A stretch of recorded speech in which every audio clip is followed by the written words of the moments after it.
Welcome to online banking. நான் உங்கள் சுரேஷ். இன்னைக்கு இந்த வீடியோவில் என்ன பார்க்க போறோம் அப்படின்னு பார்த்தீங்கன்னா, கனரா பேங்க் புது ஏடிஎம் கார்டை நம்ம எப்படி பின் ஜென்ரேட் பண்ணுறது அப்படின்றத இன்னைக்கு இந்த வீடியோவில் பார்க்க போகிறோம்.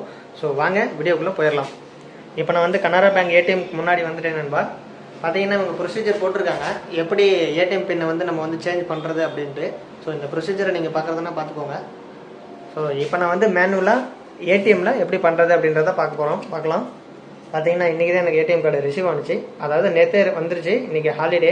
அதனால் இன்றைக்கி நான் ஃப்ரீயாக இருக்கிறனால இன்றைக்கி நான் ஜென்ரேட் பண்ண வந்திருக்கேன். ஸோ ஏடிஎம்மில் பார்த்தீங்கன்னா நான் இருக்கிறது தெரியும்னு நினைக்கிறேன் உங்களுக்கு. இப்போ புது ஏடிஎம் கார்டு இருக்குது, இதை நான் இன்சர்ட் பண்ணிக்கிறேன். பார்த்தீங்கன்னா இந்த இடத்துல front side EMI chip front சைடில் இருக்கிற மாதிரி, ஏடிஎம்க்கு ஃப்ரண்ட் சைடில் இருக்கிற மாதிரி நான் இன்சர்ட் பண்ணிக்கிறேன் நண்பா. இன்சர்ட் பண்ணிவிட்டேன். என்ன கார்டு நீங்கள் வச்சுருக்கீங்க அப்படின்றத கேட்குறாங்க. ஸோ நம்ம டொமஸ்டிக் கார்டு தான் வச்சுருக்கோம். ஸோ அதுக்கு நேராக இருக்கிற ஆப்ஷன் கிளிக் பண்ணிக்கிறோம். லாங்குவேஜ் கேட்டிருக்காங்க.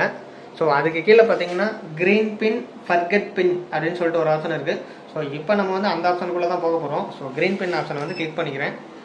லாங்குவேஜ் கேட்குறாங்க. ஸோ எனக்கு இங்கிலீஷ் கம்ஃபர்டபுளாக இருக்கும். ஸோ அதனால் நான் இங்கிலீஷ் கிளிக் பண்ணிக்கிறேன். அடுத்து நெக்ஸ்ட் ஆப்ஷன் ஜென்ரேட் ஓடிபி, இந்த ஆப்ஷன் கிளிக் பண்ணிக்கோங்க. இப்போ இந்த இடத்துல please enter last 4 digit of your bank account number. அதாவது இந்த ஏடிஎம் கார்டு எந்த பேங்க் அக்கௌண்ட் நம்பருக்கு வந்ததோ அந்த பேங்க் அக்கௌண்ட்டோடைய லாஸ்ட் 4 நம்பர் மட்டும் டைப் பண்ண சொல்கிறாங்க. ஸோ இப்போ நம்ம 4 லாஸ்ட் நாலு நம்பர் மட்டும் டைப் பண்ணிக்கலாம். நம்பர் பேரில் 0711 இதுதான் என்னுடைய லாஸ்ட் 4 நம்பருடைய last number account number. So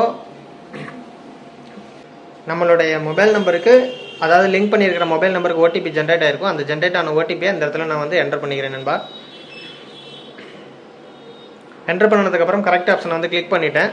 இப்போ நீங்கள் உங்களுடைய புது ஏடிஎம் கார்டுக்கு என்ன பின் செட் பண்ண போகிறீங்க அப்படின்றத கேட்குறாங்க. ஸோ என்னுடைய ஏடிஎம்க்கு நான் புது பின் செட் பண்ணிக்கிறேன். 4 டிஜிட்டில் இருக்கணும். ஸோ செட் பண்ணிட்டேன். திருப்பி அதே பின்னை எகைன் என்டர் பண்ண சொல்கிறாங்க. ஸோ என்டர் பண்ணிட்டேன், நம்பர் பேரில் என்டர் பண்ணிட்டேன். கொஞ்சம் நேரம் வெயிட் பண்ணுங்க அப்படின்னு சொல்கிறாங்க. Your PIN is change successfully அப்படின்ற மெசேஜ் நமக்கு வந்துருச்சு. ஸோ இப்படி தான் நம்ம புது ஏடிஎம் கார்டை பின் ஜென்ரேஷன் பண்ணணும். ஸோ இந்த மெத்தட் உங்களுக்கு ஈஸியாக இருக்கும்னு நினைக்கிறேன்.